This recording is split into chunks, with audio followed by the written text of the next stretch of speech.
Alright guys, so the final example that we're going to do here is very similar to the previous ones, but it's sort of an interesting idea. So what we're going to do is find the area under the curve from 0 to b, where b is in between 0 and pi over 2.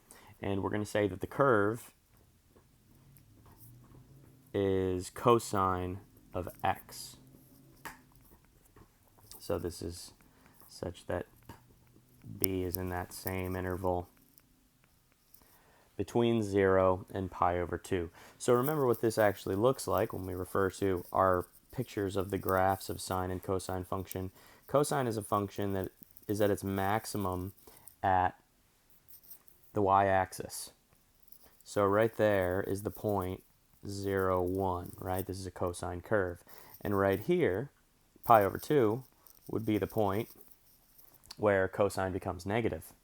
So what we're actually doing is calculating the area under the curve between wherever b is, if b is somewhere in that interval, and 0. So that's the area we're calculating here. And we actually are measuring that space when we evaluate this interval here. So it's given that f of x is cosine of x.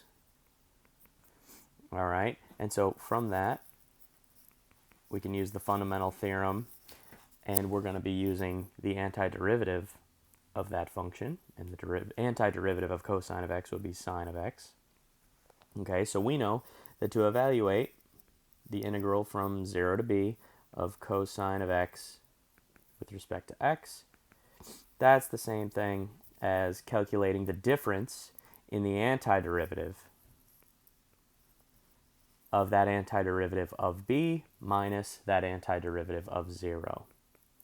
So that's going to be sine of b minus sine of 0. And we know that sine of 0 is 0. So essentially this is actually just whatever sine of b is, that's the answer here. So if you want to know how much space is under the curve, you just need to know what sine of b is, and that'll tell you. And that's an interesting property that this function has here. So let's say, for example, maybe b is pi over 2, right? Let's move this interval. We'll shift b all the way over to here, so we'll say that's b now, and we actually are measuring this space. So if b is pi over 2, then the area under the curve is whatever sine of pi over 2 is. And we know that sine of pi over 2 is 1. So as it turns out, this space here is exactly 1. That is a measurement of that area under the curve. So that's the last example of us applying the second part of the fundamental theorem of calculus here. It's sort of an interesting example.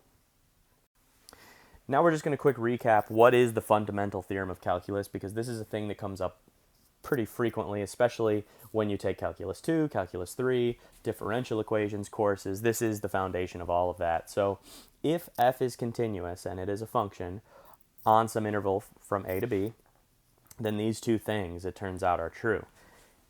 Let's say that g of x is defined by some integral of some function from a to b. If that's the case, then the derivative of that function is just f of x right here, that function.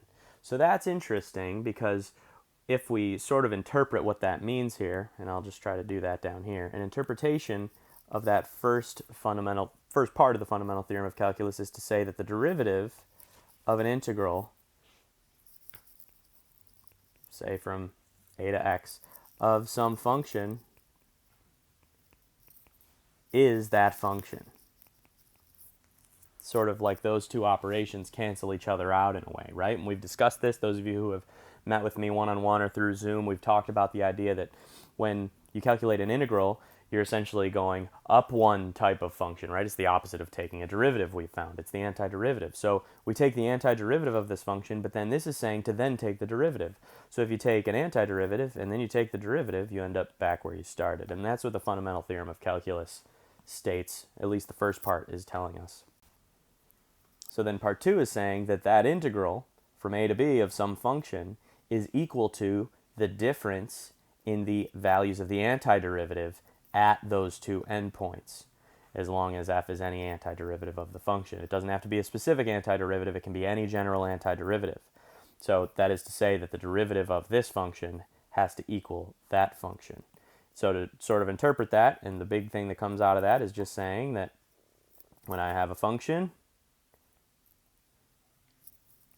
that's being integrated from a to b, let's say that it's represented as some antiderivative function, the derivative of this is exactly the same thing as saying